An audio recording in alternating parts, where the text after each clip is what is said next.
Mari berdoa. Bapa di surga, saat ini kami akan memulaikan rangkaian acara ibadah Sabat kami. Roh suci Tuhan bersama dengan kami, agar peribadatan saat ini menyenangkan hati Tuhan. Kami boleh menerima berkat di dalamnya. Di dalam nama Yesus kami berdoa. Amin. Anda merindukan kebahagiaan? Rumah tangga yang ideal dengan banyaknya gelak tawa, kemesraan, dan kelembutan. Hubungan yang harmonis antara suami dan istri, antara orang tua dan anak, serta adanya kasih sayang satu sama lain adalah idaman setiap insan. Mungkinkah Anda memiliki surga kecil di dunia pada zaman modern ini?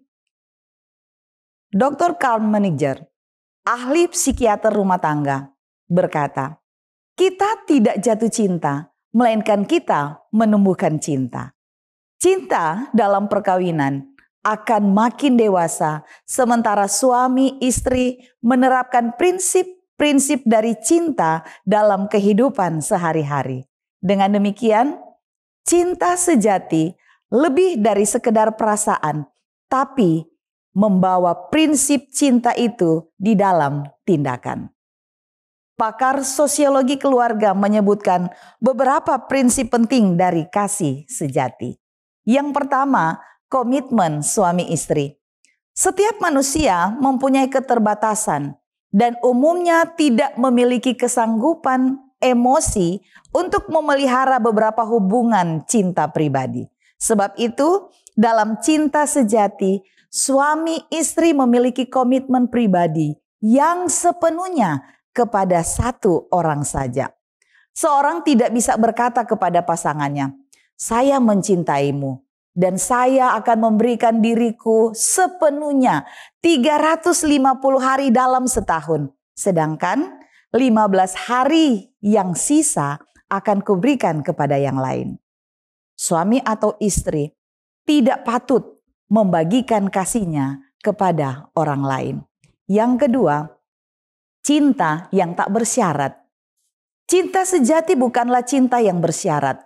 Suami istri akan mencintai satu sama lain waktu sakit, sehat, dalam keberuntungan atau kemalangan, waktu susah atau senang, sebagaimana janji pernikahan yang sering kita dengarkan pada saat pasangan dinikahkan dalam nikah yang kudus.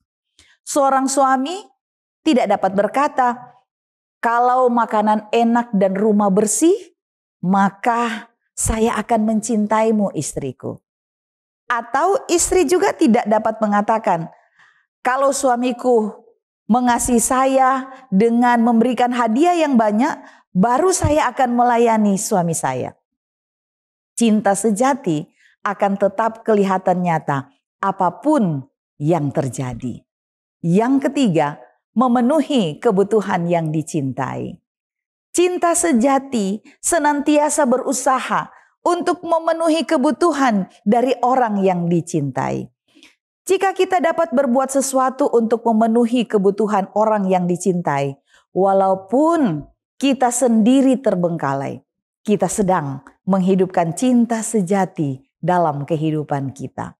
Ini berarti cinta sejati tidak memiliki sifat mementingkan diri, melainkan selalu siap melayani orang lain. Yang keempat, mengizinkan orang lain menjadi dirinya sendiri. Cinta sejati tidak akan memaksakan kemauannya.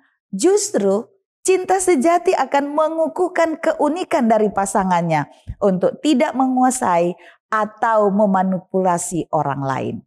Ini berarti kita mempunyai kebebasan untuk memiliki pikiran kita, mempunyai perasaan kita, dan mengambil keputusan kita sendiri. Dengan kata lain, tidak ada yang memaksakan kemauannya di dalam rumah tangga. Yang terakhir, lestari. Cinta sejati tidaklah bersifat sementara, tetapi akan berkesinambungan. Sementara banyaknya rumah tangga yang berakhir dengan perceraian, cinta sejati akan mengajak suami istri untuk tetap mencintai sampai kematian yang akan memisahkan mereka berdua. Kelestarian perkawinan tidaklah susah untuk tercapai bila mana 4 perkara tadi kita akan laksanakan. Perkara yang pertama, komitmen suami istri. Yang kedua, cinta yang tak bersyarat. Yang ketiga, memenuhi kebutuhan yang dicintai. Keempat, mengizinkan orang lain menjadi dirinya sendiri. Maka dengan pertolongan Tuhan, rumah tangga kita akan terus lestari. Dan harapan kita untuk menciptakan suasana sorga kecil di dunia ini pada zaman modern ini akan tercapai. Tuhan Yesus memberkati kita. Amin.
Shalom, senang sekali boleh kembali menyapa sahabat-sahabat sekalian dalam program pendalaman Alkitab melalui pelajaran Sekolah Sabat bersama dengan kami Cornelius Media.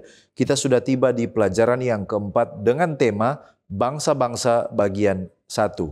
Kembali kami mengingatkan, mari mempersiapkan diri dengan mempelajari pelajaran Sekolah Sabat di tempat kita masing-masing.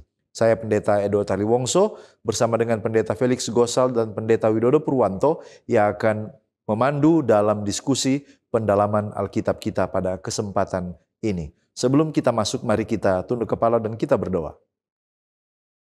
Bapa Tuhan kami, Allah yang Maha Baik, kami bersyukur untuk kasih setiamu, kami bersyukur untuk pertolonganmu, dan kami bersyukur oleh karena janjimu Engkau akan menolong kami ketika kami membaca, mempelajari firman-Mu. Urapi kami, berikan kami pengertian. Di dalam nama Yesus kami sudah berdoa. Amin. Saudaraku, kami mengingatkan bahwa ada 4 bagian dalam program ini. Yang pertama, kita melihat dasar Alkitabiah pelajaran sepanjang pekan ini. Yang kedua, kita mencoba menggali makna dari ayat hafalan. Yang ketiga, pokok-pokok pikiran yang muncul dari hari per hari. Dan di bagian akhir kita tiba kepada aplikasi. Mari kita lihat beberapa dasar Alkitabiah.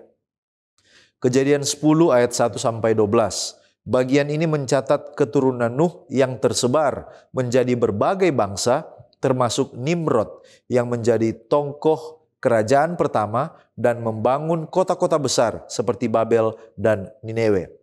Lalu ada Kejadian 12 ayat 1-9. Tuhan memanggil Abram untuk meninggalkan negerinya dan menjanjikan ada berkat besar melalui keturunannya yang akan menjadi bangsa besar dan berkat bagi semua bangsa. 1 Samuel 8 ayat 4-18. Umat Israel meminta raja seperti bangsa-bangsa lain dan mereka menolak pemerintahan Allah secara langsung. Tuhan memperingatkan bahwa raja akan menindas mereka, tapi umat ini tetap bersikeras. Kita ke perjanjian baru, ada Matius 20 ayat 25-28. Yesus mengajar bahwa kepemimpinan sejati bukanlah memerintah dengan tangan besi seperti bangsa-bangsa, melainkan melayani seperti Dia yang datang untuk melayani dan memberikan nyawanya sebagai tebusan. Wahyu 18 ayat 1-4, Babel besar dilukiskan sebagai lambang sistem dunia yang jahat yang nanti akan dihancurkan oleh penghakiman Allah. Dan umat Allah dipanggil keluar darinya agar tidak ikut serta dalam dosa-dosanya dan menerima hukumannya. Sekarang kita lihat pengertian judul bangsa-bangsa. Apa pengertian bangsa dan apa perbedaannya dengan kerajaan di dalam Alkitab? Mari kita lihat pengertian. Bangsa adalah kelompok manusia dengan kesamaan keturunan, bahasa, wilayah, dan budaya. Nah, kita tahu sejarahnya, terbentuknya ini adalah pasca Menara Babel, Kejadian 10 ayat 11-11. Ini adalah sebagai akibat penyebaran dan perbedaan bahasa. Banyak bangsa yang lahir dari keinginan manusia untuk memerintah sendiri menggantikan otoritas Allah. Contohnya adalah Babel, dibentuk untuk membuat nama bagi manusia, Kejadian 11. Dan ini dilakukan bukan untuk kemuliaan Tuhan. Apa itu bangsa di dalam perspektif ilahi? Tuhan memanggil Abraham untuk membentuk satu bangsa khusus, yaitu Israel, yang menjadi saluran berkat bagi bangsa-bangsa yang lain. Kejadian 12 ayat 1-3. Jadi dalam perspektif ilahi, bangsa Israel itu dipilih untuk menyatakan kerajaan Allah, bukan untuk menjadi bangsa yang sombong dan eksklusif. Apa bedanya dengan kerajaan? Nah, kalau bangsa itu adalah identitas etnis atau kebangsaan, terbentuk dari sejarah dan keturunan, kerajaan itu adalah struktur pemerintahan atau sistem kekuasaan. Nah, dalam Alkitab dan teristimewa dalam kitab Wahyu, kerajaan dunia itu artinya dibentuk oleh manusia, bersifat sementara dan cenderung menindas rakyatnya. Contohnya adalah Babel, Media Persia, dan juga Romawi. Sementara kontrasnya, kerajaan Allah itu adalah pemerintahan ilahi yang adil dan kekal yang ditetapkan oleh Tuhan sendiri. Daniel 2 ayat 7 dan Wahyu 11 ayat 15. Di dalam kitab Daniel dan Wahyu ada beberapa bangsa yang diperkenalkan. Contohnya dalam Daniel 2 dan juga Daniel 7. Ada 4 kerajaan duniawi besar, yaitu Babel, dilambangkan dengan kepala emas dan singa bersayap. Lalu kemudian ada Media Persia, dada dari perak dan juga binatang beruang. Yunani, pinggang dari tembaga dan juga macan tutul. Kemudian ada Romawi, kaki besi, lalu kemudian binatang buas, tanpa nama, binatang yang mengerikan dan mendahsyatkan. Nah, setiap kerajaan ini menunjukkan kejatuhan moral dan kegagalan sistem pemerintahan buatan manusia. Sementara kalau kita ke kitab Wahyu, sistem global yang paling terakhir itu disebut Babel Besar. Wahyu 17 sampai 18. Ini adalah lambang kekuatan dunia yang melawan Tuhan. Dan Wahyu menggambarkan ini adalah puncak dari sistem pemberontakan manusia sebelum dihancurkan oleh Allah untuk terakhir kalinya. Sekarang mari kita lihat pengertian kerajaan kekal di Daniel 7 ayat 27. Apa makna kerajaan kekal? Kerajaan kekal adalah kerajaan Allah yang kekal, yang nanti akan menggantikan seluruh kerajaan dunia setelah penghakiman terakhir.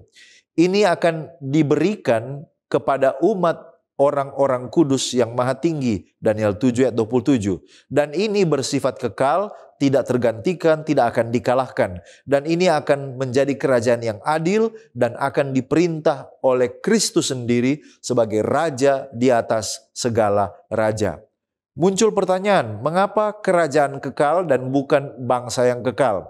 Nah, seperti yang sudah disinggung terdahulu bahwa bangsa dalam Alkitab itu sering diasosiasikan dengan pemberontakan terhadap Allah. Kita lihat tadi bagaimana sejarah terciptanya bangsa-bangsa. Ini adalah sistem duniawi yang fana. Sementara kerajaan kekal adalah tatanan ilahi, bukan hasil usaha atau identitas etnis manusia.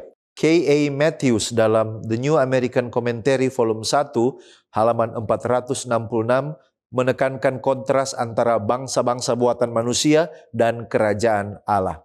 Dia katakan bahwa setelah menggambarkan dunia pasca bencana yang terdiri dari bangsa-bangsa yang masih memiliki hubungan keluarga namun tercerai-berai, kisah Babel menjelaskan alasan mengapa mereka tercerai-berai. Perpecahan awal dari orang-orang setelah saman air bah disebabkan oleh kekacauan bahasa mereka yang mengganggalkan ambisi keluarga manusia. Kisah ini memberikan kontras yang mencolok antara pendapat manusia tentang pencapaian diri mereka sendiri dan sudut pandang Tuhan tentang upaya-upaya semacam itu. Kerjasama manusia ketika didorong oleh otonomi dan diarahkan untuk kepentingan diri sendiri ditunjukkan oleh kisah ini sebagai keangkuhan yang dangkal dan pada akhirnya tidak berdaya. Kita datang pada ayat hafalan, Daniel pasal 7 ayat 14. Lalu diberikan kepadanya kekuasaan dan kemuliaan dan kekuasaan sebagai raja. Maka orang-orang dari segala bangsa, suku bangsa, dan bahasa mengabdi kepadanya. Kekuasaannya ialah kekuasaan yang kekal, yang tidak akan lenyap, dan kerajaannya ialah kerajaan yang tidak akan musnah. Mari kita lihat pengertian ayat inti kita. Apa kisah yang mendahului atau menjadi latar belakang dari teks kita pada saat ini? Nah, saudaraku yang terkasih, Matius atau Daniel pasal 7 ini adalah catatan tentang penglihatan Daniel tentang 4 binatang, yaitu singa, kemudian beruang, macan tutul, dan binatang keempat, binatang yang mengerikan. Ini adalah lambang-lambang dari kerajaan-kerajaan dunia, yaitu Babylon, kemudian Media Persia, kemudian Yunani, dan Roma. Nah, Roma atau binatang yang keempat ini memiliki 10 tanduk, dan kemudian muncul satu tanduk kecil yang melambangkan kuasa religio-politik yang menentang Allah. Nah, dari sini kemudian penglihatan itu beralih ke takhta penghakiman surgawi, menggambarkan tentang sidang penghakiman sebelum kedatangan Yesus yang kedua, yaitu sidang yang kita kenal dengan penghakiman investigasi. Nah, saudaraku yang terkasih di dalam Yesus Kristus, setelah peristiwa ini atau pandangan ini, maka muncullah anak manusia yang menerima kekuasaan kekal dari yang lanjut usia. Nah, kalau begitu, siapanya yang selalu disebutkan di dalam nats ini? Nah, saudaranya di dalam ayat ini merujuk kepada anak manusia, yaitu Yesus Kristus sendiri. Di dalam konteks Alkitab, istilah anak manusia adalah gelar Kristus yang sering digunakan oleh Yesus untuk dirinya sendiri. Di dalam The Great Controversy halaman 479 dikatakan bahwa dalam penglihatan Nabi Daniel, Kristus digambarkan datang kepada yang lanjut usianya di surga untuk menerima kuasa dan kemuliaan dan kerajaan. Nah, kalau begitu siapa yang memberi di dalam frase lalu diberikannya? Nah, saudara, yang memberikan otoritas kepada anak manusia, kepada Yesus adalah yang lanjut usianya. Siapa yang lanjut usianya? Yang lanjut usianya ini adalah Allah Bapa itu sendiri. Nah, kalau begitu, apa pengertian kekuasaan dan kemuliaan dan kekuasaan sebagai raja? Saudaraku yang terkasih, frase ini berarti bahwa Kristus diberikan otoritas penuh untuk memerintah sebagai raja di atas segala sesuatu. Di dalam Early Writings halaman 55-56 dikatakan bahwa ketika ia naik ke tempat yang tinggi, ia mengambil posisi sebagai penasihat, kemudian sebagai hakim dan raja. Nah, saudaraku, ketiga istilah yang muncul di dalam ayat ini adalah sesuatu yang menekankan otoritas penuh dan universal yang diberikan kepada Kristus. Ranko Stefanovic menjelaskan bahwa kata kekuasaan atau dominion menunjukkan otoritas untuk memerintah. Kemudian kemuliaan, glory, mengacu pada manifestasi kebesaran dan keagungan ilahi. Sedangkan kekuasaan sebagai raja, kingdom, menunjukkan wilayah pemerintahannya atau dominasinya atas segala sesuatu.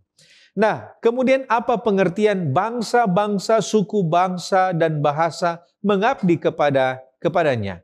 Nah, saudara, frase ini menunjukkan universalitas kerajaan Kristus yang melampaui batasan etnis, budaya, dan geografis. Mervyn Maxwell di dalam God Cares menekankan bahwa ungkapan ini menunjukkan bahwa kerajaan Kristus bukan hanya untuk satu kelompok etnis tertentu, tetapi terbuka bagi semua orang dari segala latar belakang yang menerima pemerintahannya. Doukan mencatat bahwa penggunaan tiga istilah itu menekankan inklusivitas. Artinya, semua latar budaya, bahasa, dan etnis akan mengakui pemerintahan Kristus. Roh Nubuat di dalam Christ Object Lesson halaman 283 mengatakan semua orang yang telah memilih pelayanannya akan menjadi subjek dari kerajaannya. Nah, kalau begitu, mengapa kekuasaannya tidak akan musnah dan lenyap? Nah, saudaraku yang terkasih, kekekalan kekuasaan Kristus berakar pada sifat ilahinya dan janji-janji Allah yang tidak dapat dibatalkan. William Shea, seorang teolog Advent, dia menulis tentang Daniel dan dia menjelaskan bahwa perbedaan dengan kerajaan-kerajaan atau berbeda dengan kerajaan-kerajaan duniawi yang digambarkan sebagai binatang buas yang akhirnya akan binasa, kerajaan Kristus kekal karena berasal dari Allah sendiri yang adalah kekal. Sekarang kita berpindah kepada pokok pembahasan Nimrod dan Niniwe. Siapakah Nimrod dan apa yang diperbuat Nimrod? Serta apakah Niniwe dan pelajaran pentingnya?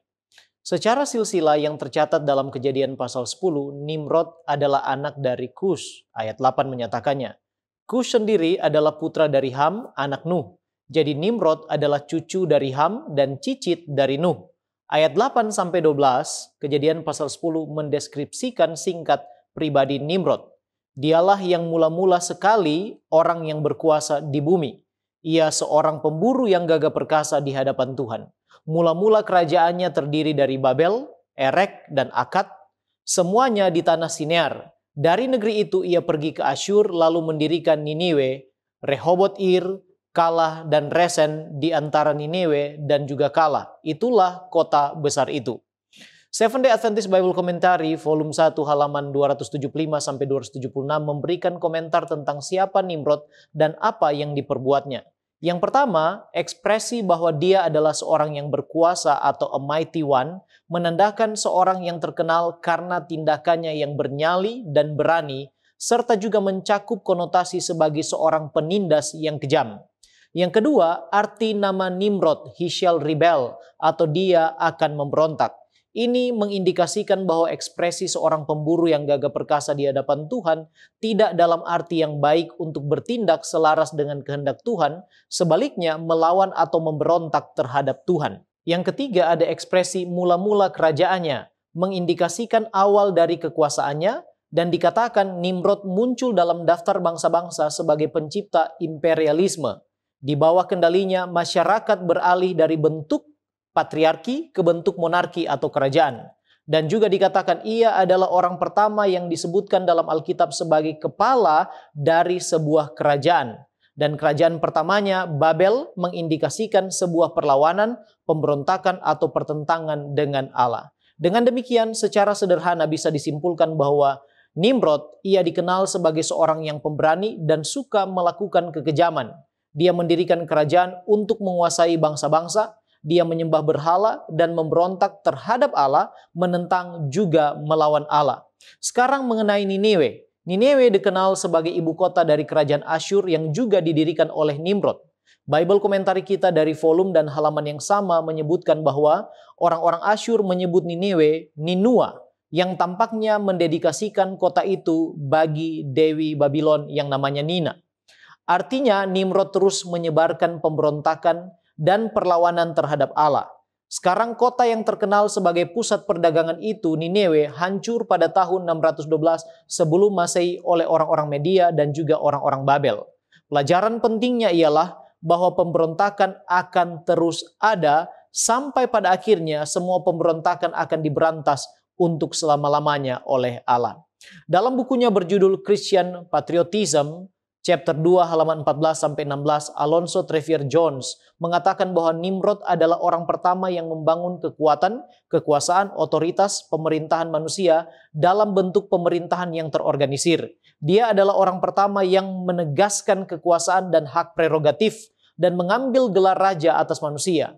Hanya ketika kemurtadan berkembang dan manusia semakin jauh dari Tuhan, ide monarki didirikan dan dipersonifikasikan dalam diri Nimrod. Teladan Nimrod dengan penuh semangat diikuti oleh semua suku di sekitarnya sampai mereka semua terserap ke dalam penyembahan berhala yang universal. Sekarang di manakah manusia pertama tinggal setelah berdosa? Apakah manusia nanti akan kembali ke Eden? Kalau begitu, mengapa sorga digambarkan di Wahyu merupakan sebuah kota dari emas dan mutiara, namun Eden digambarkan begitu alamiah?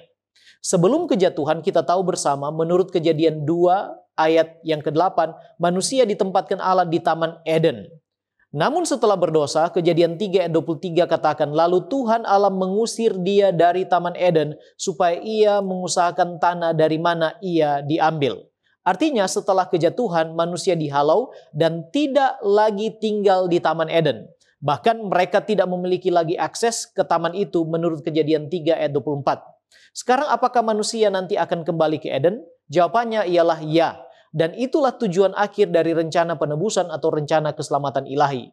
Pena Inspirasi katakan dalam The Great Controversy halaman 648 bahwa Adam dipulihkan dalam keadaannya yang pertama. Dengan penuh sukacita dia melihat pohon-pohon yang pernah menjadi kesukaannya. Pohon-pohon yang buahnya telah dia petik pada masa-masa dia belum berdosa dalam kegembiraannya. Dia melihat tanaman merambat yang telah dilatih oleh tangannya sendiri, bunga-bunga yang dulu sangat dia sukai. Pikirannya menangkap realitas dari pemandangan itu. Ia memahami bahwa ini adalah Eden yang dipulihkan. Halaman 645 mengatakan bahwa orang-orang yang ditebus akan dipulihkan kepada pohon kehidupan di Eden yang telah lama hilang. Kemudian Adventist Home halaman 451 juga mengatakan bahwa pada saat itu juru selamat menuntun Adam ke pohon kehidupan dan memetik buah yang mulia itu dan menyuruhnya makan. Ia memandang sekelilingnya dan melihat banyak keluarganya yang telah ditebus berdiri di Taman Firdaus Allah. Sekarang mengapa sorga digambarkan di dalam kitab Wahyu sebagai sebuah kota dari emas dan mutiara, namun Eden digambarkan begitu alamiah? Andrews Bible Komentari halaman 2000 mengatakan bahwa Yerusalem baru dalam penglihatan Rasul Yohanes di Pulau Patmos di dalam Wahyu 21 jelas merujuk pada Taman Eden yang dipulihkan. Dan penggambaran Yerusalem baru, kota suci Allah, dilihat sebagai pemenuhan atau penggenapan semua mimpi, kerinduan, dan harapan manusia yang telah lama mereka nanti-nantikan. kemuliaannya tidak ada tandingannya. Itulah sebabnya di dalam Wahyu pasal 22 kepada Yohanes ditunjukkan juga situasi seperti yang ada di Taman Eden, namun jauh lebih mulia dari keadaannya yang terdahulu. Alfa Omega jilid 1 halaman 60 dan 61 katakan bahwa pada pemulihan yang terakhir, bila mana akan ada langit yang baru dan bumi yang baru, maka taman itu akan dikembalikan lagi dalam keadaan yang lebih mulia dari awal mulanya. Terima kasih pendeta. Sekarang kita melihat tema panggilan Abraham. Apa tujuan dan maksud Allah ketika memanggil Abraham? Mari kita lihat tujuan Allah memanggil Abraham. Yang pertama adalah untuk mendirikan sebuah bangsa, tapi bukan seperti yang buatan manusia. Ini adalah bangsa yang berbeda, bangsa yang penuh dengan pemberontakan terhadap Allah. Yang Allah maksudkan adalah bangsa yang nanti berasal dari Abraham, ini akan menjadi bangsa yang saluran berkat bagi semua keluarga di bumi. Kejadian 12 ayat 3. Dan tujuannya adalah untuk menunjukkan apa yang terjadi kalau manusia kembali kepada penciptanya. Tidak ada raja manusiawi, hanya Allah sebagai satu-satunya raja. Maksud Allah ialah untuk membentuk suatu bangsa yang memantulkan karakter dan kehendak Allah sebagai kesaksian bagi bangsa-bangsa lain. Tujuan Allah adalah untuk menghidupkan kembali terang dan hak istimewa ilahi yang sudah lama hilang sejak zaman sebelum air bah. Ellen White dalam Patriarchs and Kings halaman 15 mengatakan bahwa dengan tujuan untuk memberikan karunia-karunia terbaik dari sorga kepada semua bangsa di bumi, Allah memanggil Abraham keluar dari kaumnya yang menyembah berhala dan menyuruhnya tinggal di tanah Kanaan. Mengapa Abraham yang dipilih? Bukan karena keistimewaan pribadi yang dicatat sebelumnya, melainkan oleh karena ketaatannya pada waktu dia dipanggil.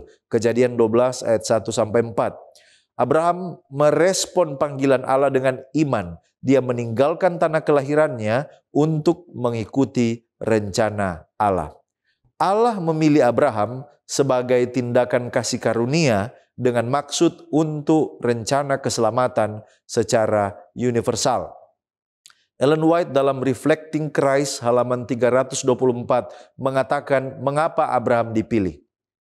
Ketaatan Abraham yang mutlak adalah salah satu contoh iman dan ketergantungan yang paling mencolok kepada Tuhan yang dapat ditemukan dalam kitab suci.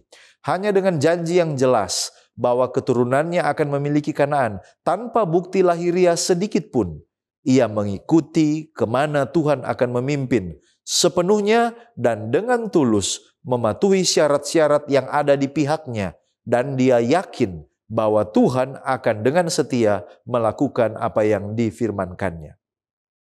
Pada waktu itu apa perjanjian Allah dengan Abraham? Allah akan berjanji bahwa dia akan, yang pertama, menjadikan Abraham sebagai bangsa yang besar. Kejadian 12 ayat 2. Lalu kemudian memberkati Abraham dan membuat namanya besar. Lalu melalui Abraham seluruh keluarga di bumi akan diberkati. Kejadian 12 ayat 3. Lalu kemudian ini adalah janji berkat yang bukan hanya bersifat pribadi tetapi sifatnya misioner dan global. Perjanjian dengan Abraham ini sebenarnya adalah landasan bagi the plan of salvation atau rencana keselamatan, dan puncaknya adalah ketika Yesus datang, kematiannya menjadi berkat bagi semua bangsa di seluruh muka bumi. Galati 3 ayat 16. Apakah peraturan-peraturan yang diberikan kepada keturunan Abraham?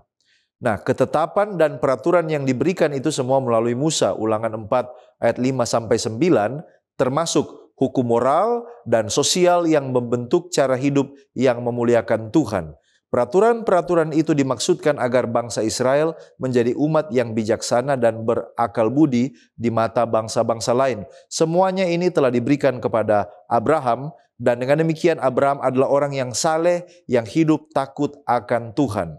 Dan kalau Abraham dan keturunannya memelihara dan mengajarkan hukum-hukum itu, mereka akan tetap tidak melupakan perbuatan besar Tuhan. Apa tujuannya? Yaitu untuk menjadi kesaksian kolektif tentang karakter Tuhan di hadapan bangsa-bangsa lain. Mengarahkan bangsa dari Abraham, keturunannya selanjutnya, sampai kepada bangsa Israel jasmani, dan bahkan sampai kepada Israel rohani, yaitu gereja, untuk hidup dalam ketaatan yang membawa berkat, bukan hanya sekedar pengetahuan semata. Kita tiba pada pokok bahasan tentang diberikan apa yang Anda minta. Nah, mungkin kita bertanya, siapa raja atau pemimpin bangsa Israel sebelum ada raja yang dipilih? Nah, saudara, di dalam kitab 1 Samuel, sebelum berdirinya monarki di Israel, sistem pemerintahan yang ada adalah teokrasi, yaitu sistem di mana Allah sendiri dianggap sebagai raja dan pemimpin tertinggi bangsa Israel. Allah sendiri bertindak sebagai raja mereka dalam sistem yang disebut dengan teokrasi, dengan para hakim sebagai wakilnya yang menjalankan kepemimpinan di bawah otoritas Tuhan. Di dalam Seventh Day Adventist Bible Commentary volume 2 halaman 522, di sana dikatakan, rencana pemerintahan Israel yang asli adalah teokrasi, di mana Allah sendiri adalah raja mereka. Hakim-hakim sebenarnya hanya wakil dari Raja Ilahi, ditunjuk untuk memelihara ketertiban dan menjalankan keadilan di antara orang-orang sesuai dengan hukum Allah. Kemudian di dalam Patriarchs and Prophets halaman 603 mengatakan, Israel telah diatur sebagai sebuah teokrasi di mana Allah sendiri adalah raja mereka. Nah, kalau begitu, apa alasan Allah memimpin secara langsung? Di dalam Patriarchs and Prophets halaman 605 dikatakan di sana bahwa kenapa sampai Allah mau memimpin bangsa ini secara langsung? Oleh karena Allah ingin agar Israel menjadi bangsa yang berbeda, yang bergantung sepenuhnya kepadanya, bukan kepada manusia. Di dalam buku Israel and the Church yang dituliskan oleh Dokan, halaman 89, di sana Dokan menambahkan bahwa sistem teokrasi ini dirancang untuk melindungi Israel dari pengaruh penyembahan berhala. Nah, kalau begitu, apa tujuan bangsa Israel meminta seorang raja? Nah, kalau kita membaca cerita di dalam 1 Samuel, kita akan mendapati bahwa motivasi mereka untuk mendapatkan atau dipimpin oleh raja karena keinginan untuk menyerupai bangsa lain. Kita bisa baca itu di dalam 1 Samuel pasal 8 ayat 5 dan 20. Di sana mereka meminta kepada Samuel, angkatlah seorang raja atas kami untuk memerintah kami seperti pada segala bangsa lain. Mengomentari akan ayat ini, Patriarchs and Prophet halaman 604 mengatakan, orang Israel merasa bahwa raja mereka harus membuat mereka menjadi bangsa yang kuat secara militer untuk menghadapi ancaman dari bangsa-bangsa sekitar, terutama orang Filistin dan orang Amon.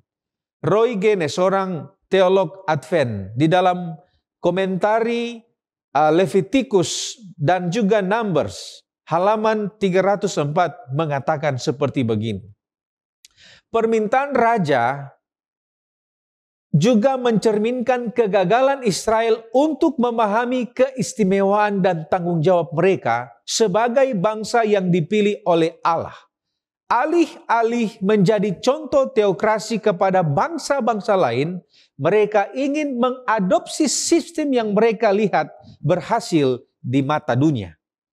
Ellen G. White di dalam Para Nabi dan Bapa volume 2 halaman 208 mengatakan, tertarik oleh pertunjukan dan kemegahan daripada raja-raja kafir itu, mereka merasa jemu dengan kesederhanaan mereka. Dan di dalam buku Patriarchs and Prophets halaman 605 di sana dikatakan, mereka ingin menjadi seperti bangsa-bangsa di sekitarnya, mereka tidak mempercayai pemeliharaan Allah. Jadi sangat jelas, pada saat mereka meminta raja, oleh karena mau sama seperti bangsa-bangsa yang ada di sana, tetapi di satu sisi Ini adalah sebuah sikap di mana mereka tidak lagi percaya Allah sebagai Raja mereka. Nah, kalau begitu, mengapa Allah mengizinkan ada raja dan kemudian memilih seorang raja? Dan kemudian, mengapa pada akhirnya raja yang dipilih Tuhan ternyata adalah raja yang tidak baik?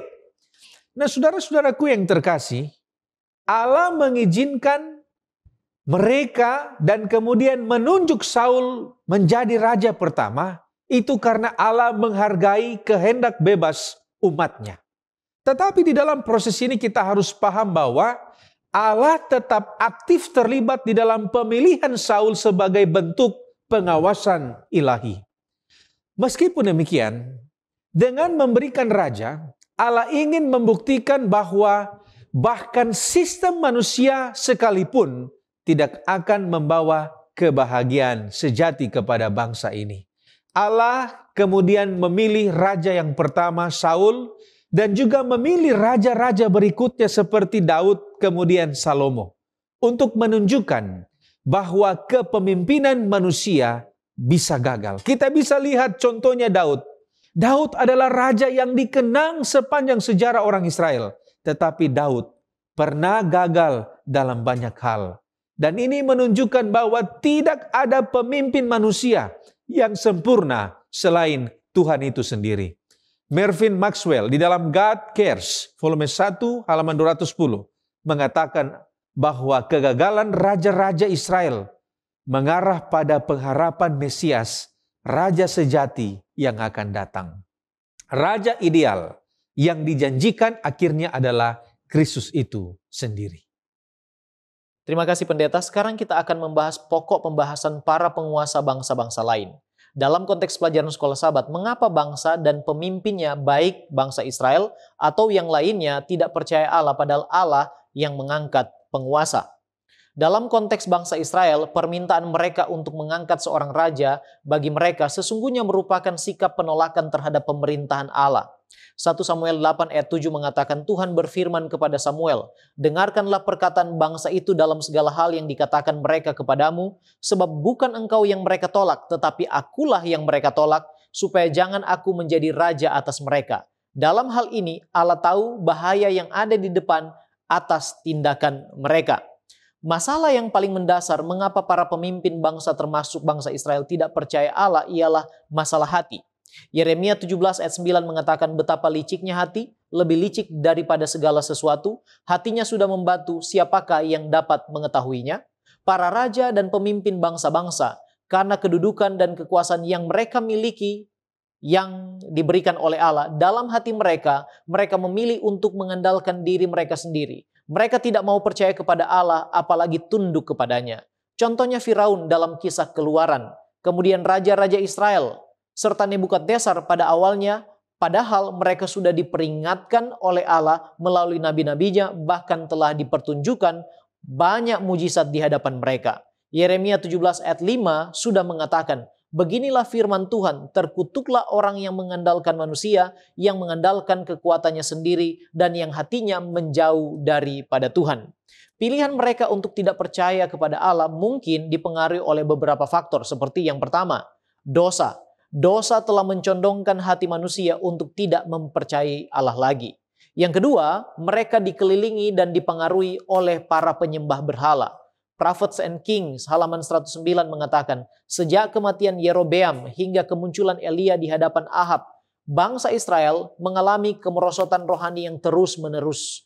Diperintah oleh orang-orang yang tidak takut akan Allah dan yang mendorong bentuk-bentuk penyembahan yang aneh, semakin banyak orang yang dengan cepat melupakan tugas mereka untuk melayani Allah yang hidup dan mengadopsi banyak praktek penyembahan berhala. Yang ketiga, kekuasaan telah membutakan mata para pemimpin. Contohnya Raja Usia dalam kisah yang dicatat dalam 2 Tawari pasal yang ke-26. Setelah itu, kesombongan dan ingin terus berkuasa. Contohnya Nebukadnezar dalam Daniel pasal yang ketiga.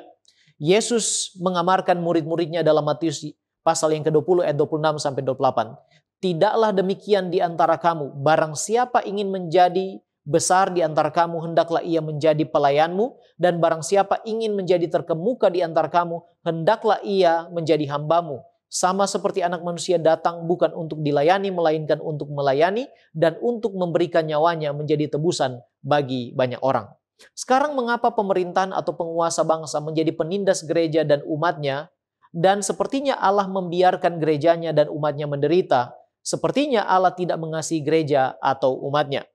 Yesus katakan dalam Matius pasal yang ke-20 ayat 25, kamu tahu bahwa pemerintah-pemerintah bangsa-bangsa memerintah rakyatnya dengan tangan besi dan pembesar-pembesar menjalankan kuasanya dengan keras atas mereka. Dalam buku Maranatha, halaman 31, pena inspirasi katakan, penganiayaan dalam berbagai bentuknya merupakan perkembangan dari sebuah prinsip yang akan terus ada selama iblis masih ada dan kekristenan memiliki kekuatan yang vital. Tidak ada seorang pun yang dapat melayani Allah tanpa melawan dirinya sendiri, melawan bala tentara kegelapan.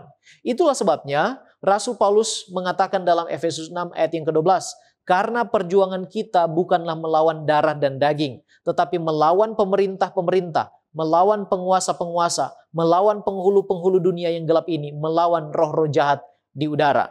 Jadi bukti sejarah jelas tentang para penguasa bangsa yang menindas gereja dan umat Allah. Namun setanlah yang berada di balik semua itu. Ia menggunakan para penguasa bangsa sebagai agennya untuk menindas gereja dan umat Allah sebagaimana yang terjadi pada Yesus. Dalam hal ini tidak berarti Allah tidak mengasihi umatnya. Penderitaan yang datang adalah merupakan senjata setan, namun umatnya tidak pernah ditinggalkan seperti yang terjadi pada Hananya, Misael, dan Azaria atau Sadrak, Mesak, dan Abednego di dalam perapian yang menyala dalam Daniel pasal yang ketiga. Dia mengizinkan umatnya mengalami penderitaan atau penganiayaan, bahkan kematian untuk memurnikan iman mereka dan membawa kemuliaan bagi nama Tuhan sebagaimana juga yang terjadi pada Ayub. Pena inspirasi katakan dalam buku Thoughts from the Mount of Blessing halaman 30 bahwa di segala zaman iblis telah menganiaya umat Allah. Dia telah menyiksa mereka dan membunuh mereka, tetapi dalam kematian mereka, mereka menjadi pemenang. Mereka menyatakan dalam iman mereka yang teguh, Dia Allah yang lebih berkuasa daripada setan. Setan dapat menyiksa dan membunuh tubuh, tetapi ia tidak dapat menyentuh kehidupan yang tersembunyi bersama Kristus di dalam Allah. Ia dapat mengurung dalam tembok penjara, tetapi ia tidak dapat mengikat roh. Mereka dapat melihat melampaui kesuraman menuju kemuliaan dan berkata, aku yakin bahwa penderitaan sekarang ini tidak dapat dibandingkan dengan kemuliaan yang akan dinyatakan kepada kita nanti. Penderitaan kita yang ringan ini, yang hanya sesaat, menghasilkan bagi kita kemuliaan yang jauh lebih besar dan kekal. Menurut Roma 8 ayat 18, 2 Korintus 4. Ayat yang ke-17. Sebagaimana Yesus mengalami penderitaan di dunia ini, dihina, dianiaya, disiksa, bahkan disalibkan dan mati di kayu salib, demikianlah umatnya akan mengalami hal yang sama. 1 Petrus 2 ayat 21 mengatakan, sebab untuk itulah kamu dipanggil, karena Kristus pun telah menderita untuk kamu dan telah meninggalkan teladan bagimu, supaya kamu mengikuti jejaknya. Baik, terima kasih pendeta. Sekarang kita melihat tema terang bagi bangsa-bangsa. Pertanyaannya adalah, apa maksud dan tujuan bangsa Israel dibentuk oleh Allah? Tujuannya adalah untuk menjadi alat keselamatan bagi dunia dan bukan alat penghukuman.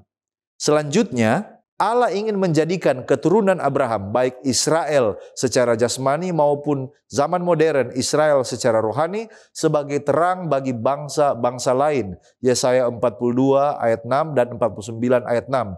Supaya melalui mereka semua bangsa akan mengenal Tuhan. Jadi, apa yang diberikan kepada Abraham bukan hanya untuk Abraham saja, tetapi kepada bangsa Ibrani dan juga kepada bangsa Israel modern, yaitu gereja, supaya berkat Abraham ini dapat terus dicurahkan kepada gereja keturunan Abraham pada zaman sekarang ini.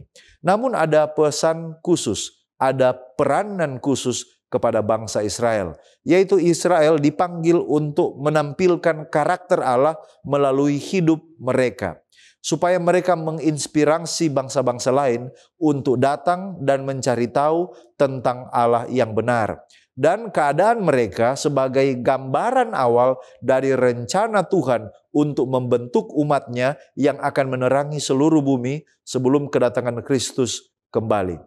Tetapi kita tahu bahwa kenyataan yang menyedihkan, Israel gagal sebagai keturunan Abraham.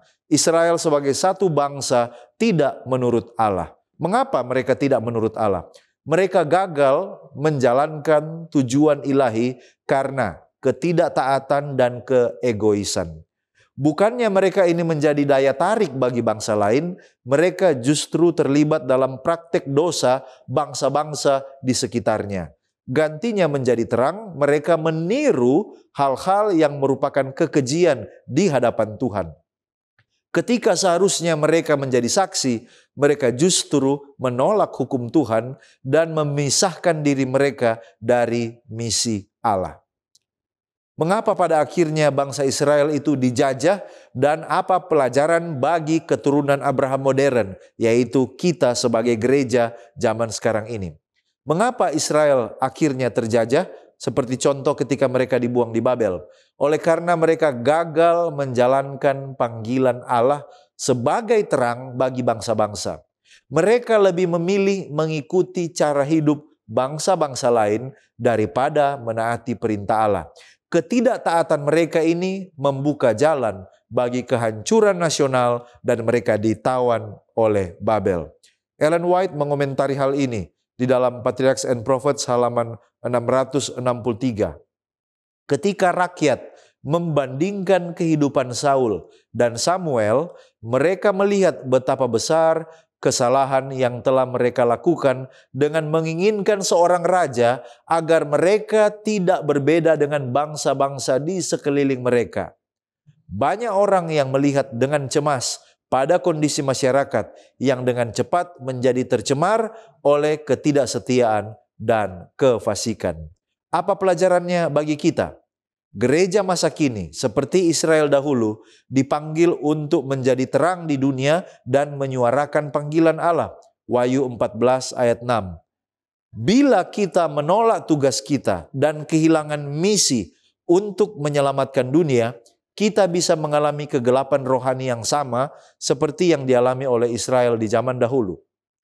Ketaatan kepada Tuhan dan hidup dalam terangnya adalah satu-satunya cara agar kita tetap menjadi saksi yang efektif di dunia ini. Kita harus hidup dalam kebenaran, bukan hanya mengetahui kebenaran. Karena hanya dengan itulah dunia dapat melihat terang Kristus melalui umatnya. Kembali lagi Ellen White dalam Conflict and Courage, halaman 8 menekankan tentang pelajaran yang harus diambil oleh gereja di zaman modern. Dia katakan, keluh kesah bangsa Israel kuno dan ketidakpuasan pemberontakan mereka, serta mujizat-mujizat dahsyat yang terjadi demi kebaikan mereka dan hukuman atas penyembahan berhala dan ketidakbersyukuran mereka dicatat untuk kepentingan kita. Teladan Israel kuno diberikan sebagai peringatan bagi umat Allah agar mereka dapat menghindari ketidakpercayaan dan luput dari murkanya. Kita tiba pada pendalaman. Di dalam konteks pelajaran hari Jumat, apa penyebab kekafiran masuk ke dalam gereja Kristen dan bagaimana solusinya? Nah, saudaraku yang terkasih, ada beberapa penyebab kekafiran masuk ke dalam gereja Kristen.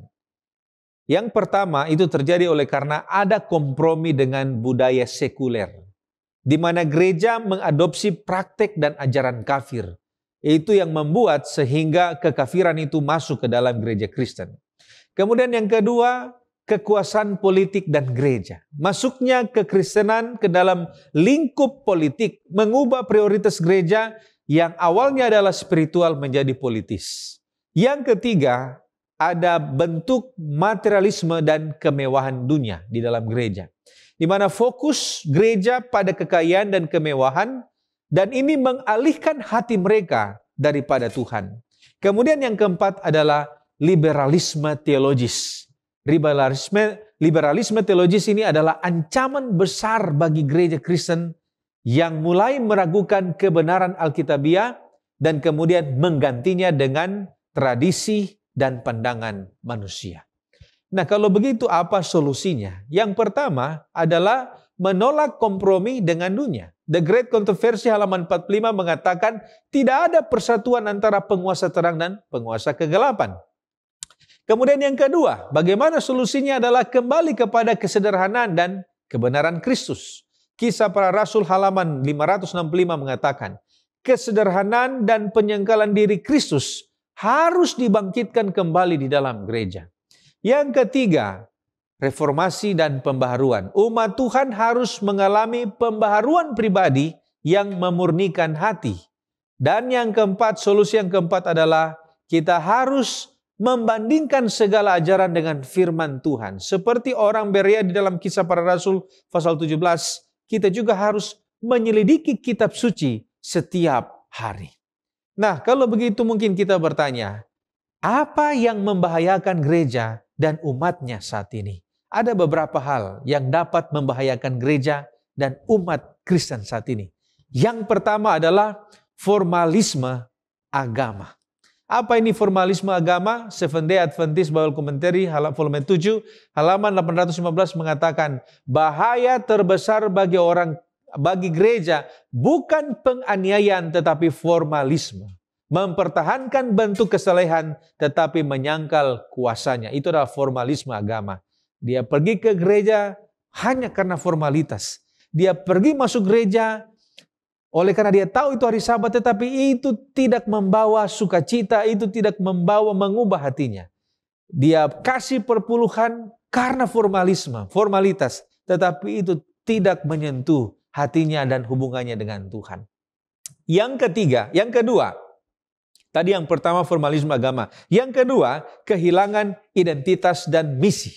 Di dalam Journal of Adventist Studies, volume 14 halaman 2000, volume 14 halaman 45 tahun 2018, di sana dikatakan bahwa tantangan terbesar bagi umat Adventis saat ini adalah mempertahankan identitas profetiknya sambil tetap relevan dalam budaya yang berubah dengan cepat. Ini adalah tantangan saat ini.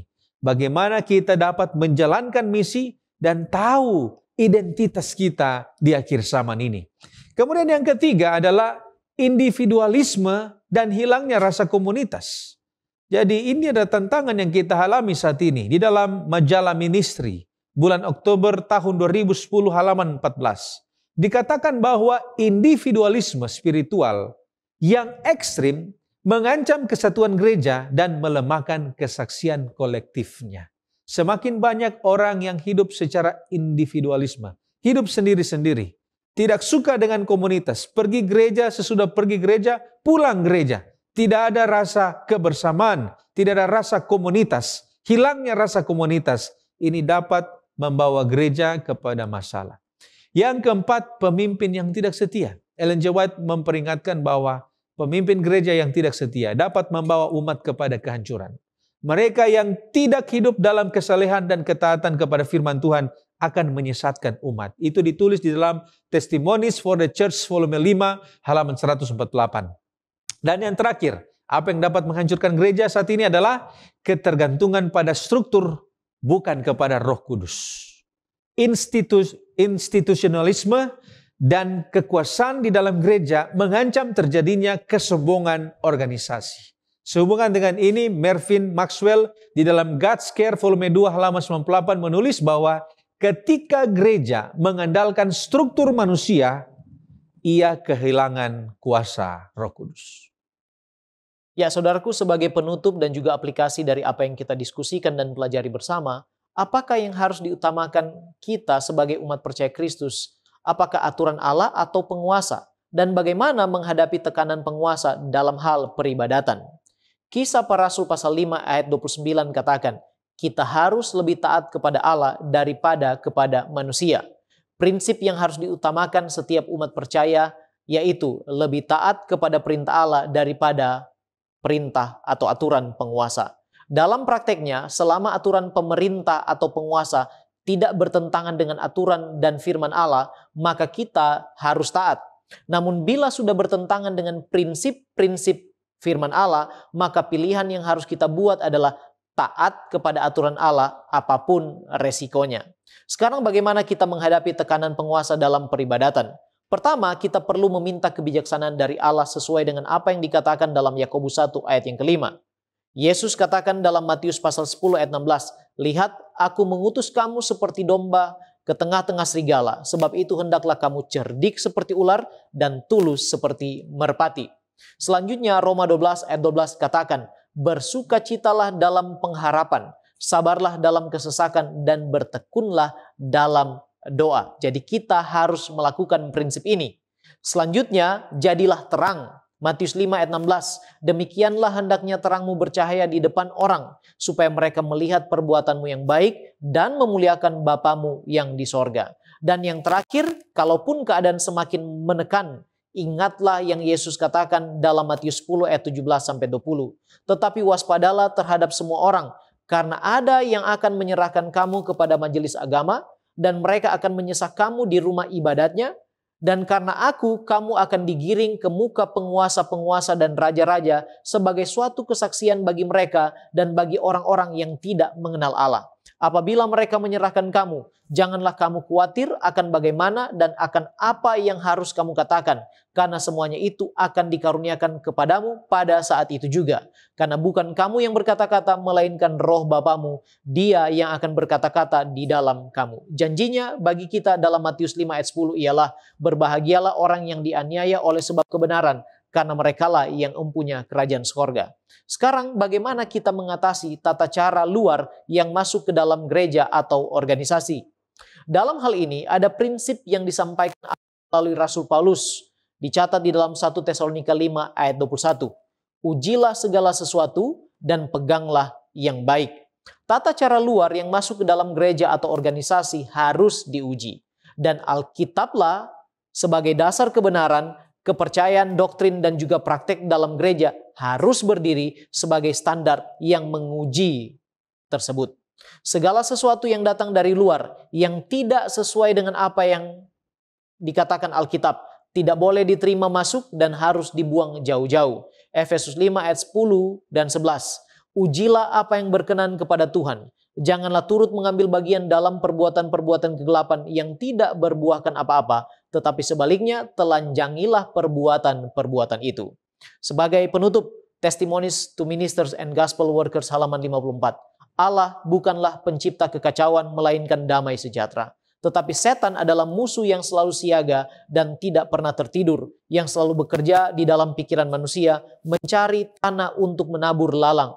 Jika ia menemukan seseorang yang dapat ia tekan untuk melayani dirinya, ia akan menyarankan ide-ide dan teori-teori palsu dan membuat mereka bersemangat dalam mendukung kesalahan.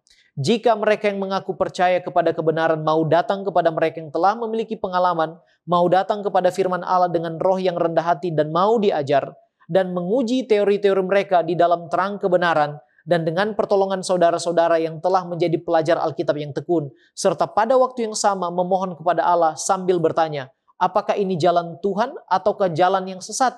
Kemana setan mau menuntun saya?" Maka mereka akan menerima terang dan akan melepaskan diri dari jeratnya. Mereka akan menerima terang dan akan lepas dari jerat si penipu. Mari kita tunduk kepala dan kita satu dalam doa. Terpujilah namamu ya Tuhan Allah kami. Terima kasih untuk kesempatan dan kasih karunia-Mu. Kami boleh belajar kembali akan kebenaran firman-Mu. Kiranya apa yang telah kami diskusikan dan pelajari bersama, Tuhan meteraikan di hati dan pikiran kami. Oleh pertolongan Roh Kudus, dapat kami aplikasikan dan bagikan kepada sesama kami. Bapa di sorga, berkatilah kami yang lemah dan berdosa ini. Ampunilah kami, sucikan kami, dan bantu kami untuk tetap setia sampai Maranatha tiba. Berkati kami semua ya Bapa, kami berdoa, mengucap syukur, dalam nama Yesus Juru Selamat kami. Haleluya. Amin.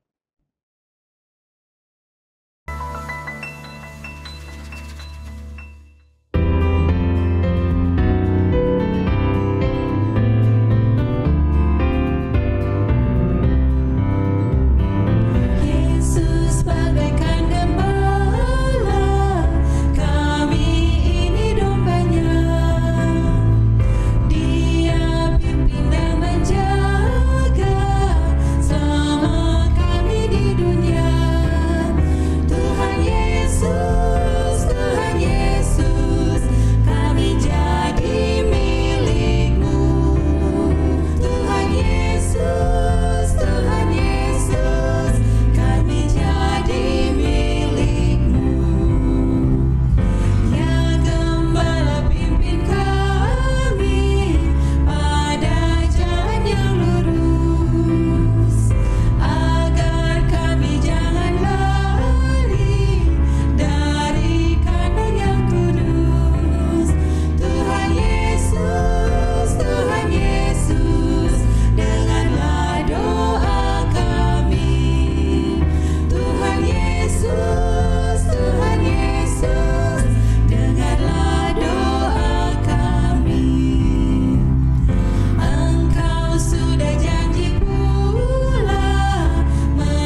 Sahabat-sahabat sekalian, mari kita tunduk kepala dan kita berdoa. Kami memuji, memuliakan nama-Mu Bapa Tuhan kami, oleh karena begitu besar kasih setia pertolongan Tuhan yang kami nikmati sampai hari ini, hari Sabat, hari yang Engkau jadikan, yang Engkau kuduskan, hari di mana kami memulihkan hubungan kami dengan sesama kami manusia, dan teristimewa dengan Engkau sebagai Khalik Pencipta. Segala puji dan hormat dan kemuliaan dan kebesaran hanya bagi Engkau saja. Engkau layak menerima pujian dan penghormatan kami. Pada saat ini, kami datang kepadamu sebagaimana adanya kami. Kami mengaku di hadapan Tuhan bahwa kami manusia penuh dengan dosa dan kelemahan yang kami lakukan melawan kehendak Tuhan, baik sengaja maupun tidak. Oleh karena itu ya Bapa, ampunkanlah kiranya kami dari setiap dosa dan pelanggaran, agar kiranya kami layak manakala kami mau datang ke hadapan hadirat Tuhan pada saat ini juga. Saat ini ya Bapa, kami dalam ibadah ini, di mana kami akan diteguhkan dan dikuatkan lewat pemberitaan firman Tuhan yang akan dibawakan oleh Ibu Ellen Gladys Kambe. Kiranya urapan Tuhan boleh menjadi bagian hamba-Mu, sehingga firman yang akan kami dengarkan boleh menguatkan kami, membawa kami lebih dekat kepada Tuhan. Berkati hamba-Mu yang Engkau pilih untuk menjadi juru kabar kebenaran. Urapi dengan kuasa Roh Kudus-Mu, dan kiranya pelayan firman diberkati dengan limpahnya, baik kehidupan pribadi, pelayanan, dan keluarga. Hamba berdoa untuk sahabat-sahabat Cornelius Media yang mengikuti ibadah ini. Mungkin mereka ada di rumah ataupun ada di rumah sakit, dan berbagai-bagai alasan yang membuat mereka tidak bergabung dalam ibadah bersama dengan jemaat di gereja. Tapi biarlah kiranya pertolongan Tuhan boleh menjadi bagian mereka masing-masing. Yang sakit Tuhan akan sembuhkan, yang lemah iman Tuhan akan kuatkan, yang dalam berbagai-bagai pencobaan, masalah hidup, Tuhan akan memberikan kekuatan dan pemulihan. Dan biarlah kiranya ada sukacita, ada damai sejahtera, ada kesembuhan, ada kecukupan dalam setiap kebutuhan keluarga. Dan kami akan selalu memuliakan nama Tuhan. Berkati Cornelius Media, agar terus menjadi saluran berkat untuk menjadi jembatan kebenaran, sehingga melalui pelayanan media ini, semakin banyak orang yang dijangkau, nama-Mu ditinggikan dan dimuliakan.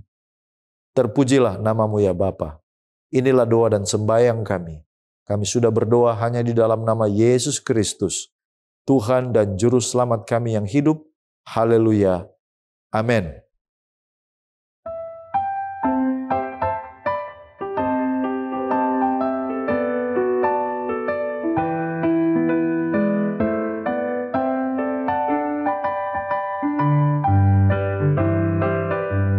Jalan hidup orang benar diterangi oleh cahaya firman Tuhan.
Shalom, salam sejahtera bagi kita semua dimanapun berada. Semoga hari ini penuh berkat, sukacita dan semangat, serta dikelilingi dengan kasih Tuhan yang selalu menginspirasi. Pernahkah Anda bayangkan berada di tempat yang luas tetapi gelap? Atau berada di ruangan yang penuh cahaya tetapi Anda disekap? Mulut Anda dibungkam, tangan dan kaki Anda dirantai. Satu-satunya yang bisa Anda lakukan hanyalah menatap sekeliling dalam kehampaan. Padahal hati Anda sebenarnya meronta, ingin berbuat sesuatu dan menyuarakan isi hati. Apa yang akan Anda lakukan? Mampukah Anda menjadi seorang yang melampaui batas? Sanggupkah Anda dan saya menembus kegelapan atau membuka setiap belenggu dan melakukan perkara besar di tengah ketidakmungkinan? Mungkin kita akan berkata, tidak mungkin, mustahil bagi saya untuk melakukan sesuatu di tengah situasi yang buruk seperti itu. Tetapi, di balik segala kegelapan dan ketidakmungkinan, sejarah mencatat banyak hal yang terjadi melampaui batas. Ya, melampaui batas adalah judul khotbah kita pada kesempatan ini.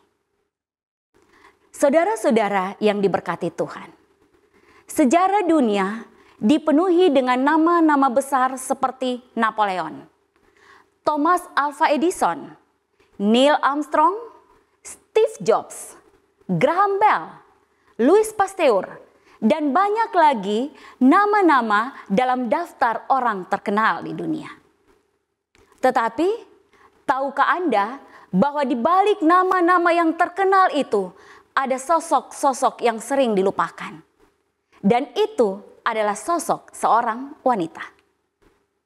Dunia mengenang Napoleon yang besar, tetapi mungkin melupakan Josephine istrinya yang telah membuka jalan bagi kejayaan Napoleon.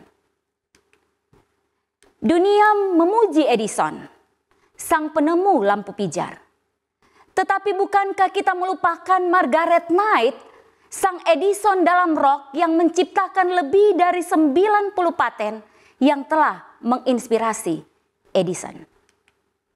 Dunia mengenang Louis Pasteur, seorang ahli mikrobiologi. Tetapi sering melupakan Alice Evans yang merevolusi keamanan pangan dengan penemuannya.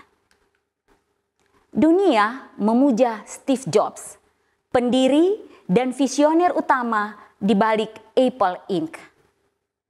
Tetapi dunia sering melupakan seorang perempuan bernama Ada Lovelace yang menulis kode komputer pertama di dalam sejarah. Dunia pun mengagumi seorang bernama Alexander Graham Bell, tetapi sering melupakan Maria Beasley yang telah menyelamatkan ribuan nyawa dengan rakit penyelamat modern yang dibuatnya. Bapak Ibu yang diberkati Tuhan, sejarah seringkali menulis nama laki-laki di sampul depan, tetapi tanpa wanita akan ada banyak bab penting yang tidak akan pernah ada. Hari ini, di bulan di mana negara Indonesia mengingat seorang wanita bernama Raden Ajeng Kartini, saya ingin memperkenalkan dan mengajak kita semua untuk mengenal dan belajar dari satu nama yang mungkin belum pernah kita dengar. Seorang wanita yang kebesarannya tersembunyi di balik nama-nama besar laki-laki. Siapa dia? Sebelum kita membahasnya, mari kita tunduk kepala dan kita berdoa. Allah Bapa di sorga, terpujilah Engkau yang memberikan kami kesempatan untuk belajar dari sebagian firman Tuhan yang mengajak kami melihat Engkau sebagai Allah yang maha besar, Allah yang melampaui segala batas, dari pelajaran seorang wanita di dalam Alkitab bernama Syera. Mampukan kami melalui kuasa Roh Suci Tuhan, agar firman ini menjadi berkat dalam kehidupan kami dan kemuliaan bagi nama Tuhan. Di dalam nama Yesus, amin. Saudara yang diberkati Tuhan, ada satu nama yang bisa saja dilupakan. Ada satu nama perempuan di dalam Alkitab yang mungkin tidak kita kenal. Dianggap tidak berarti karena sulit bagi kita menemukan namanya tertulis di sana. Namanya hanya disebut sekali saja dalam Alkitab, tetapi jejaknya bertahan hingga kekekalan. Siapa dia? Mari kita buka Alkitab kita di dalam kitab 1 Tawarid 7 ayat 24. 1 Tawarid 7 ayat 24 menuliskan seperti ini. Anak perempuan Efraim ialah Syera.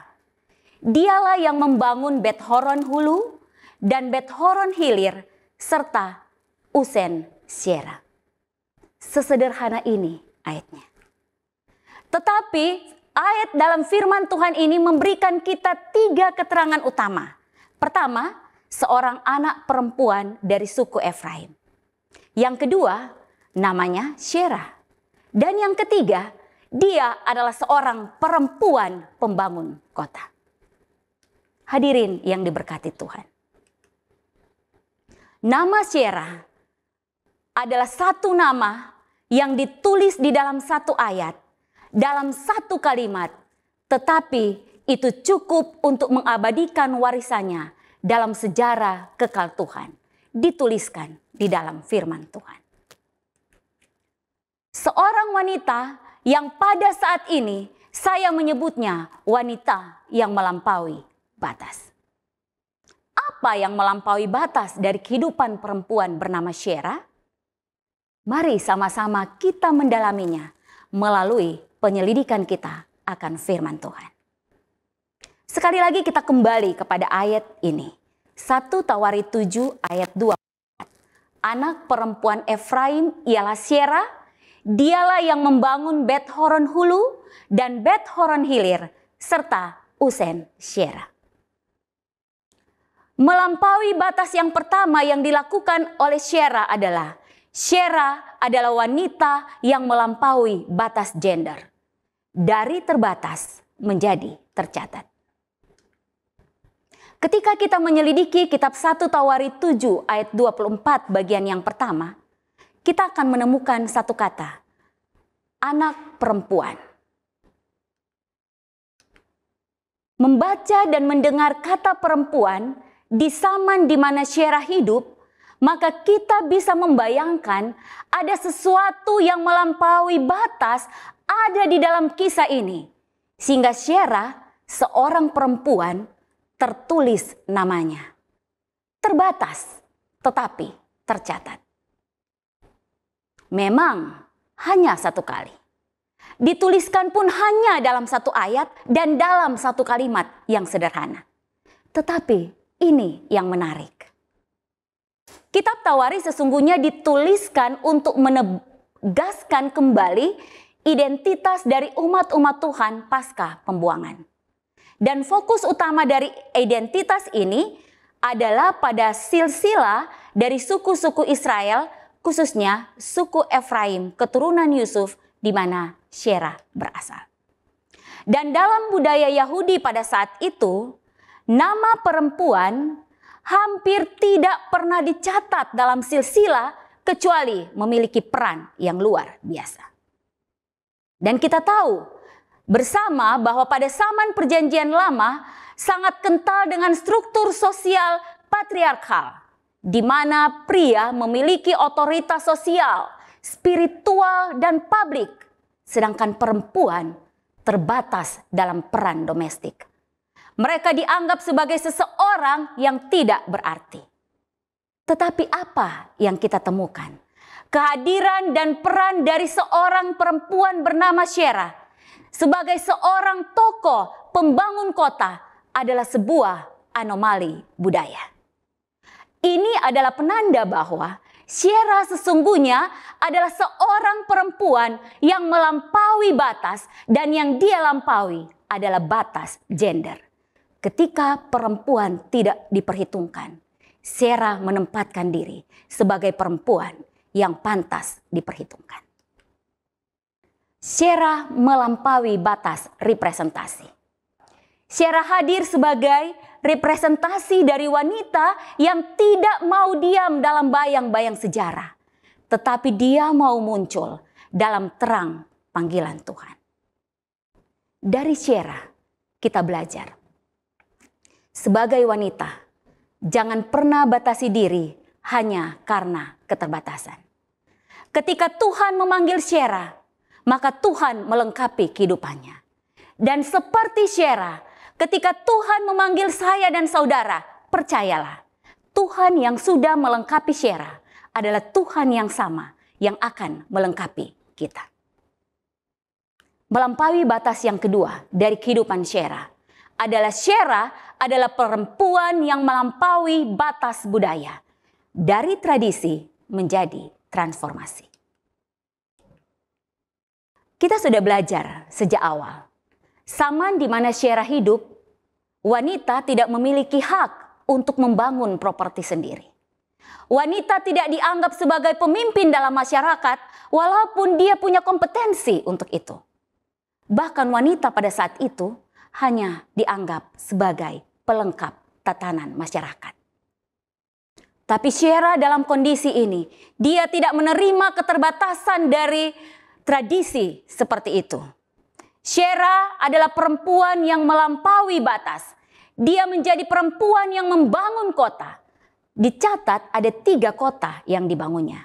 Bet Horon Hulu, Bet Horon Hilir, dan Usen Sarah. Bet Horon dicatat dalam cerita Alkitab bukan sekedar kota biasa. Kota ini disebut sebagai kota strategis dalam pertempuran Israel. Bahkan di kota yang disebut sebagai Bet Horon ini, tempat inilah Tuhan sendiri pernah mengintervensi pertempuran dari Yosua dengan memberikan hujan batu dari langit dan membawa kemenangan bagi bangsa Israel. Konteks teologis dari sebuah kota itu selalu mencerminkan tentang peran sebagai pelindung komunitas dan pewaris dari janji Tuhan. Apa artinya? Saudaraku yang diberkati Tuhan. Dari cerita ini kita bisa belajar bahwa rupanya Sarah tidak hanya membangun kota itu secara fisik, tetapi sesungguhnya Sarah sementara membangun sejarah. Ia membangun sesuatu yang menjadi alat kemenangan bagi umat-umat Tuhan. Dahulu di zaman Sarah, wanita terkurung dalam batasan sosial dan budaya. Suara mereka dibungkam, langkah mereka ditahan, impian mereka dianggap mustahil. Tetapi hari ini, saat di mana saya dan saudara hidup, wanita telah berdiri sejajar dengan pria. Pintu kesempatan telah terbuka dengan lebar. Kita bebas berkarya, bebas membangun, bahkan bebas mengubah dunia. Namun pertanyaannya, di tengah arus kebebasan ini, di tengah arus yang tidak terlihat ini, kita berada pada zaman yang lebih berbahaya dari belenggu masa lalu. Bukan soal tradisi yang menghalangi, tetapi keadaan zaman yang mengguncang tatanan kehidupan kita. Lihatlah, dunia media sosial membuat wanita sibuk membangun citra diri, tetapi seringkali lupa membangun karakter yang sejati. Di dunia di mana kita hidup sekarang ini, tekanan ekonomi memaksa setiap orang, bahkan setiap wanita untuk bekerja tanpa henti. Tetapi bukankah kita sering kehilangan waktu bersama keluarga di saat-saat seperti ini? Dunia di mana kita hidup sekarang ini dipenuhi dengan ambisi untuk mengejar pencapaian duniawi. Tetapi lihatlah, pertumbuhan iman dan hubungan pribadi dengan Tuhan semakin menipis. Kehidupan glamor dan kesuksesan yang dipuja, ditawarkan oleh dunia, Dan di tengah-tengah situasi yang seperti ini, banyak wanita yang sesungguhnya merasa hampa secara spiritual. Standar kecantikan modern sekarang terus dikejar, tetapi wanita seringkali lupa pada kecantikan batin. Kesetaraan gender yang selalu diperjuangkan dengan keras pada saat ini. Tetapi lihatlah, ada banyak wanita yang saat ini kehilangan peran mereka yang unik dari panggilan Tuhan terhadap kehidupan mereka. Dan ketika kebebasan pribadi dari setiap wanita semakin luas, sangat disayangkan. Ada begitu banyak wanita yang justru terjelat dalam dosa yang menghancurkan jiwa. Hadirin yang diberkati Tuhan, teristimewa sahabat-sahabat wanita di mana saja kita berada. Sebagai wanita, saat ini pun kita masih membangun. Tetapi apa yang sedang kita bangun di zaman seperti ini? Apakah kita sementara membangun rumah di atas batu karang yang teguh, atau kita sementara membangun di atas pasir yang mudah diterpa badai? Apakah kita sementara membangun kehidupan yang bernilai kekal, atau hanya membangun pencapaian-pencapaian yang rapuh dan bersifat sementara? Yesus pernah berbicara dalam Matius 7 ayat 24 dan 25. Setiap orang yang mendengar perkataanku ini dan melakukannya, ia sama dengan orang bijaksana yang mendirikan rumahnya di atas batu. Seorang penulis Kristen menulis, karakter harus dibangun batu demi batu di atas dasar yang kokoh yang telah diletakkan oleh Yesus Kristus. Syera adalah seorang perempuan yang melampaui batas gender. Dari seorang yang terbatas, dia menjadi seorang wanita yang tercatat. Syera adalah seorang perempuan yang melampaui batas budaya. Dari sebuah tradisi, dia bongkar menjadi sebuah transformasi. Bagian yang ketiga, dari melampaui batas seorang Syera adalah seorang perempuan yang melampaui batas identitas. Identitas apa? Syera hanyalah sebuah nama yang sederhana. Syera adalah nama seorang perempuan yang dilupakan. Dia terbatas secara gender, tetapi dia mampu melampauinya. Dia terbatas secara tradisi, tetapi dia mampu melampauinya. Dan dia terbatas secara identitas, tetapi dia mampu mengukir warisan yang berarti. Mana buktinya? Sekali lagi 1 Tawari 7 ayat 24. 3 kota yang dibangun oleh Syera. Bet Horon Hulu, Bet Horon Hilir, dan yang terakhir Usen Syera. Di mana namanya tercatat sebagai salah satu di kota yang dia bangun. Tetapi mari saya ingin mengajak kita semua untuk kembali lebih mengenal 3 kota ini. Bet Horon Hulu, kota yang terletak di dataran tinggi. Sebagai kota yang terletak di dataran tinggi, Bet Horon sering dikaitkan dengan kemenangan ilahi. Karena seperti yang sudah kita pelajari sebelumnya, disinilah intervensi Allah mengirimkan hujan batu dalam peperangan Israel dan membawa kemenangan terjadi. Yosua pasal 10 ayat 10 sampai 11 menuliskan. Dan Tuhan mengacaukan mereka di depan orang Israel, sehingga Yosua menimbulkan kekalahan yang besar di antara mereka dekat Gibeon, mengejar mereka ke arah pendakian Bet Horon dan memukul mereka mundur sampai dekat Aseka dan Makeda. Ayat 11, sedang mereka melarikan diri di depan orang Israel, dan baru di lereng Bet Horon, maka Tuhan melempari mereka dengan batu-batu besar dari langit sampai ke Aseka. Sehingga mereka mati. Yang mati kena hujan batu itu ada lebih banyak dari yang dibunuh oleh orang Israel dengan pedang. Luar biasa. Ingatkah saudara? Apa yang dilakukan para hamba-hamba Allah, para nabi-nabi Tuhan, para pesuruh-pesuruh Tuhan di atas tempat yang tertinggi?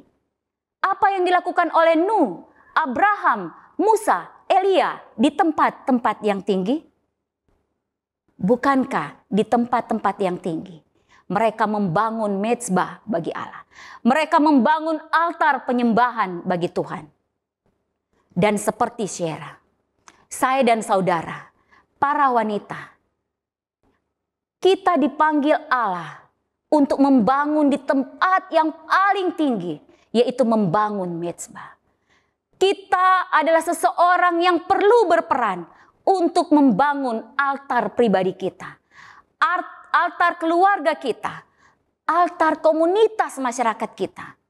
Mungkin altar-altar rohani kita ini telah rusak, telah hancur, telah berantakan, bahkan mungkin hilang atau mungkin tidak pernah ada. Saatnya seperti Syera, mari kita bangun itu di tempat yang paling tinggi sebagai prioritas utama kehidupan kita. Kembali ke altar Tuhan.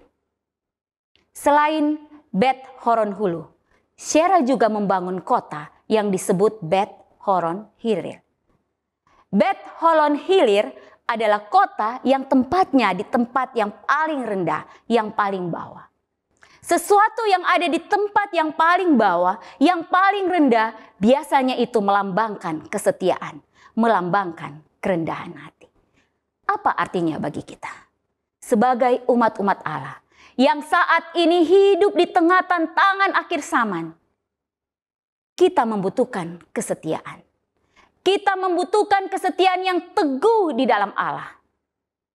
Ada begitu banyak godaan, cobaan, ujian yang memaksa kita untuk turun serendah-rendahnya, menyadari bahwa kita ini tidak memiliki kemampuan apa-apa dan pertolongan kita satu-satunya hanya pada Allah saja.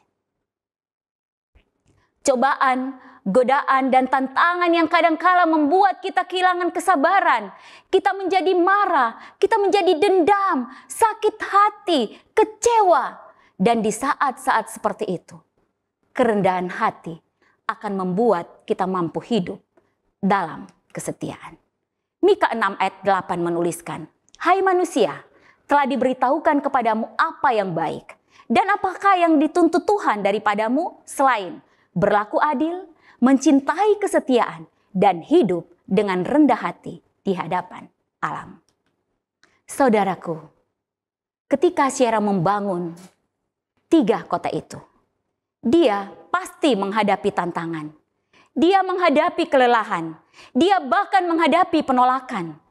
Namun dia terus membangun karena ia tahu bahwa apa yang dia lakukan, apa yang dipercayakan Tuhan untuk dia perjuangkan adalah sesuatu yang memiliki tujuan yang besar.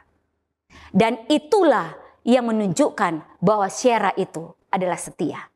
Dia setia pada kebenaran, setia kepada perintah Allah meski langit runtuh sekalipun. Dan itulah yang saya dan saudara butuhkan saat ini. Kota terakhir yang dibangun oleh Syera adalah Usen Syera. Satu kota di mana nama Syera tertulis untuk dikenang. Kota ini dinamai dari dirinya sendiri untuk menunjukkan sebuah identitas yang penting dan berarti. Syera bukan saja membangun kota, tetapi ketika dia menuliskan namanya di kota ini, artinya dia sementara membangun warisan nilai yang penting untuk kehidupan.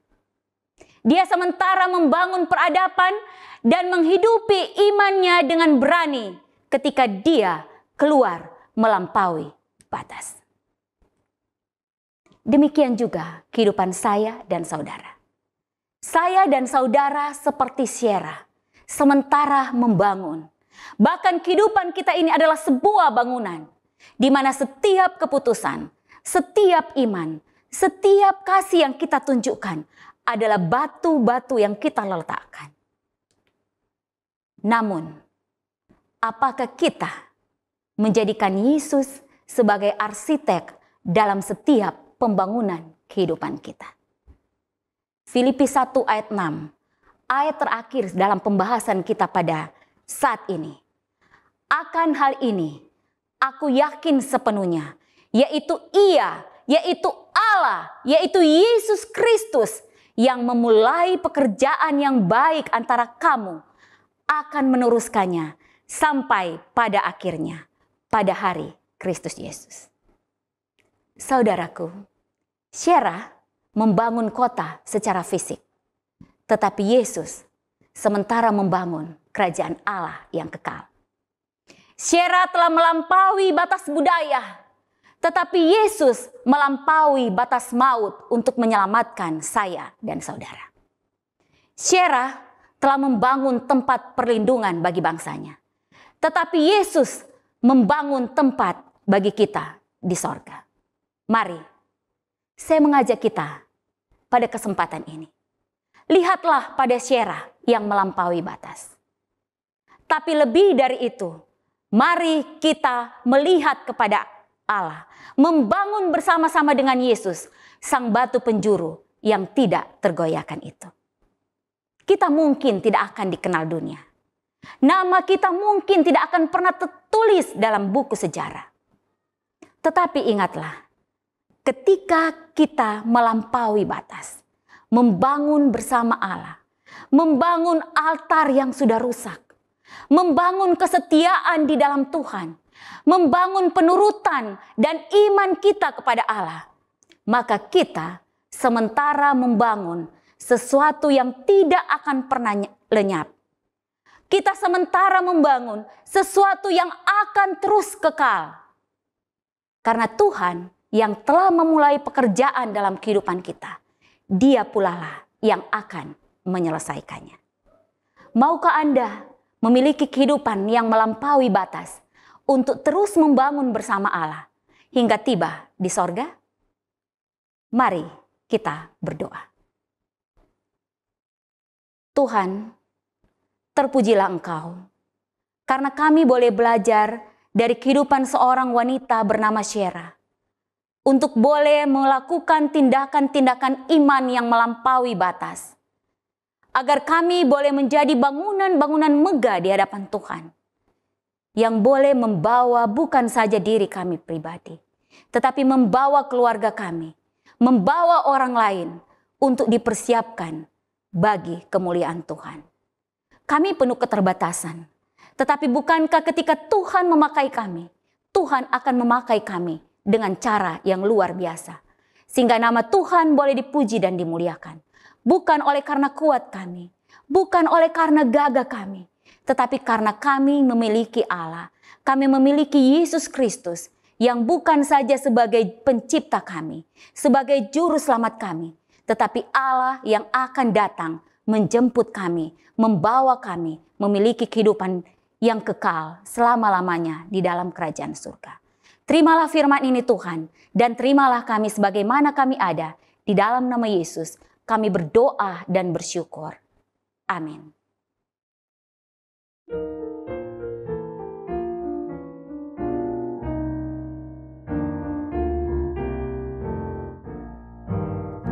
Aku suka saksikan dari Yesus yang menjadi sahabatku yang erat, perubahan diriku yang seutuhnya hanyalah oleh kasih juru selamat. Tiada lain pelindung seperti Yesus, tiada lain sahabat seperti Dia, tiada lain penebus yang menghapus dosa.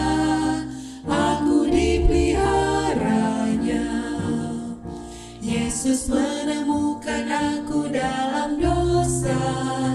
Hatiku berkeluh kesah dan sukar, tapi ku diangkat oleh tangan Yesus dan dipimpinnya di jalan yang benar.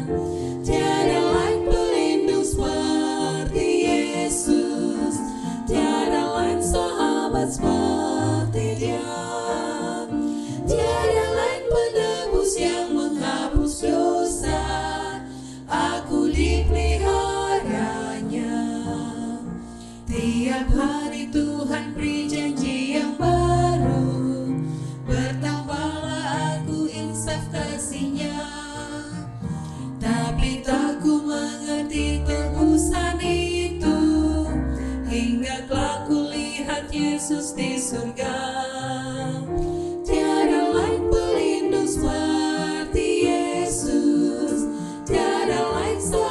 seperti-Nya. Tiada lain penebus yang menghapus dosa, aku dipeliharanya.